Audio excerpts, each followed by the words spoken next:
The pitfalls of selling online. Hi, I'm John McNeil, and this is the Invest Strong Network. Welcome. So last week in a video, I mentioned how I had made a cool $1,300 by basically clearing out my garage and closets, performing some light repairs, cleaning them up real nicely, and selling all of the superfluous personal items, junk, online using OfferUp, Craigslist, and Facebook Marketplace. Now, I mentioned how this was the easiest $1,000 I had ever made. That is, in fact, correct. However, I also caution that there are some pitfalls that you would really need to look out for if you're going to use these online systems. And so I wanted to use this video to explain some of the pitfalls that you should look out for, especially if you're doing these, if you'll be posting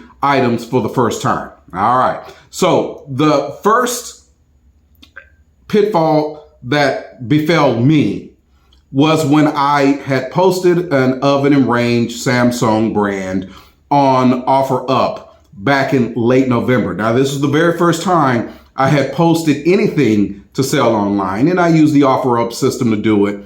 And I immediately began to receive messages asking me if the item was still available.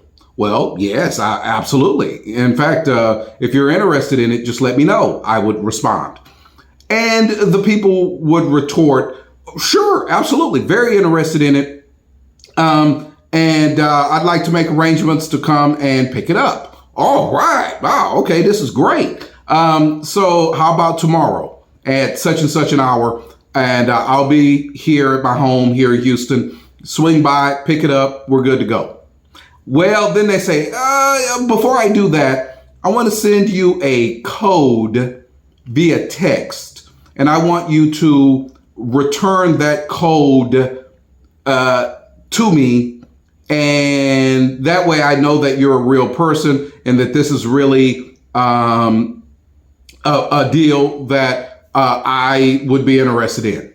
Now, I was kind of taken aback by that. I didn't really know what to do. So I returned the code for the first couple times that this happened. And it happened twice in one night. Okay. And then I started having more persons chime in saying, hey, send me the code. I'm going to send you this, send that, and I need you to send me back this code and whatnot. And this became rather bizarre because I would then give them my street address for them to come and pick the stuff up. And then all of a sudden, they were not interested at all in picking the item up or paying for it. They just wanted more information from me, right? And then that's when I went online, started doing some research on it, and found out that there were persons who were basically trying to use this system to create a link to your account so that they could perhaps rate it at another time. So obviously, I immediately stopped doing that. Now, once you catch on to these guys and let them know that you're not going to allow them to rip you off, they normally will just leave you alone, right? But every now and again, and including recently for me, I would get this again, right? I would post an item and immediately someone will text me back and say, oh, is this still available? And if so, let me send you a code and I need you to return the code to me. Now, whenever a situation like that happens, this is what you do. If someone tries to explain that they need evidence that you are a real person or that you are actually selling this particular item, you just tell them, hey, if you have any concerns, right, there is a police station or constabulary near my home. You can come by and we'll meet up there to conduct a transaction. That way you can feel 100% secure and safe that everything's above board. Okay, that is how I have begun to respond to people who wish for me to send them evidence that I'm a real person. And 100% of the time when I suggest that, I never hear from them again, right? So that's issue number one to look out for. The second thing to look out for, and this happened when I began using Facebook Marketplace, is Marketplace allows people to purchase and conduct transactions using Zelle. So I have used Zelle personally in a number of instances, but never on Facebook Marketplace. So I had posted some items on Facebook Marketplace, and two gentlemen, or two persons in particular, contacted me roughly the same time and said that they were interested in acquiring this wheelchair that I was selling. And so I was like, cool, that's pretty good. And it was an electric wheelchair, so I was selling it for $550. Now, they told me, both of them, that they would conduct their transactions using Zelle. So I said, okay, fine. Here's my name, and you could actually leave. You could make the Zelle payment to my telephone number, right, my mobile number, and then you can swing by and pick up the chair at your leisure. Well, they said, okay, sure, that sounds good, and they contacted me, and or they sent me some link, and it says. They say, well, hey, have you received my Zelle payment? And I checked my bank account, and no, I have not received your Zelle payment. Then they said, well, okay, yeah, so the system is telling me that I need your email address in order to conduct the Zelle payment. Okay, I'll give them my email address. That's not a big deal. And then in my email, in pops a message saying that $550 had been delivered into my Zelle account. Okay, deal. No, it's not. So I actually go to my bank account and check it, and there's still no transaction. So I contact them back, both of them. I said, no, I don't have a record of the transaction here. And then they say, oh, well, Zelle is telling us that because this is a business account that I used, that their minimum transaction is $900. So let's do this. Why don't you send me $900, right?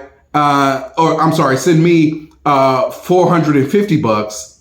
Then I'll turn around and send you $900, and that way I can pay the $550 for the wheelchair, the electric wheelchair. Now, something about that sounded and smelled funny. And they were coming on real hard. Both of these guys, at different times, they were coming on real hard. And I said, well, listen, let me go down to my local bank branch. Let me talk to their managers there because I'm not doing this. I've never done this before using Facebook Marketplace, and I need some guidance. And they were like, no, you can just do it right now, and it's no problem. And I said, no. Let me go down to the local bank branch, talk to one of the agents there, and see how this should be conducted. So I did exactly that. Once I got off of work, went to the bank branch, spoke with them, and immediately the people at Chase Bank told me this is a scam. They're looking to get your $450, right, by you zelling them the money. You give them the money, they're long gone, and that's the way it would work. So I contacted both of these people, and I told them, no deal, please stop contacting me. And they did. All right. So those were the two most prolific things that I had to deal with, pitfalls that I had to deal with.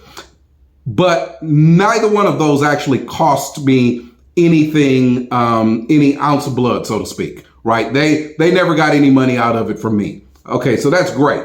And hopefully, if you elect to use said systems, it would be a similar thing for you. However, the third thing that happened, it also didn't cost me any money, but boy, it was a huge theft of time. And that is, for some reason, especially using OfferUp, for some reason, people just enjoy wasting your time, right? They'll contact you. They'll say, oh, yeah, I'm really interested in this, that, and the other. and you'll respond to them, and then they'll insist that you give them this kind of description and who's the brand and when was it manufactured and all of this stuff, and you give them all of that. And then they say, well, how are we going to actually conduct this transaction? You say, well, you could come over here and pick it up, or we could meet at a third location and stuff. And then, oh, okay, yeah, that sounds good. They say, okay, well, where would you like to meet? And we'll do that. Well, I'm really busy and I can't. And there was one person, and this lady, we went round and round and round on this item that she said she was interested in. I actually even offered to take it to her home after work. I was going to bring the item to work, and then once I got off of work, I was going to run it to where she said she lived and drop it off at her doorstep, right? With no extra charge or anything like that. No, I don't want strange people coming in my home. I said, well, okay, well, why don't we meet up at a shopping center that's nearby where you're at, and I'll have it in hand, and we could do it that. No, I don't know. I don't feel comfortable with that either. And then it dawned on me that this was all just one huge waste of time. Some people just enjoy, they get their jollies out of wasting your time. And that's one of the most frustrating things in dealing with these online sites, is that you have to deal with some people like that. Now, that's not the end of the world. I mean, it's just a little frustrating. But it doesn't really cost you anything except your time and patience, which actually have value. But in the real world, you just have to deal with it, right? And that's certainly what I've discovered, right? But even with all of this said about these particular caveats in selling items online, it's still well worth doing, right? And if you have an opportunity to clear up some space in your home, declutter, as they say, you have to do some research, clean up these items, do some light repairs to them, perhaps post them on these sites. And really, I would suggest you post them on all the sites, and that way you can get as many eyeballs as possible looking at your things, right, to get an offer, and really just unload them. And you can turn it into greenery, right? Either physical greenery, which has actually been the most obvious way people have paid, or via some kind of electronic transaction. Now, with that said, I want to leave you with one last thing. Throughout the news, there have been these stories of these online sales going terribly wrong. People getting robbed, shot, kidnapped, and stuff like that using these online selling systems. Now, that is certainly possible, but let me tell you, when you think about the millions upon millions of transactions and things that happen on a daily basis, the odds of something like that happening to you are extraordinarily remote. But with that said, you do want to be cautious. The persons who do stuff like that are almost always targeting persons who are selling things on the higher end of the market. So we're talking about multiple $1,000 items that they're selling on one of these systems. And that's who they target, because they know you either have valuable items or they know you have a lot of money, right? So you obviously become a target at that moment. So for those persons, kind of like myself, who are selling superfluous personal items, junk, you don't have to worry about that, right? If it's under $1,000 or really under $2,500, you almost have no worry about anybody trying to rob you or kidnap you or something like that. But if you do have a higher end item and someone does want to meet up with you to conduct a transaction, what you do is, like I mentioned at the beginning of the video, you choose a location, a secured location, preferably a police station, a fire station, or a constabulary, something of that nature. And you meet them there and you offer to conduct the transaction. And if they balk at that, right, either the buyer or the seller, if either one of them balk at doing that, then don't do it, right? And that's the way you can maintain security and safety using one of the online selling systems. All right, so those are my thoughts for this week. Let me know if you've used the systems and you've encountered any of these issues. Let me know how you handle it. I'd really appreciate it. Also, please hit that thumbs up button. I'd really appreciate it. Allows this video and the wisdom therein contained to be disseminated more evenly. I'd appreciate that. And subscribe! Please subscribe to Invest Strong. I'd really appreciate it. Thank you so much, friends, and good blessings.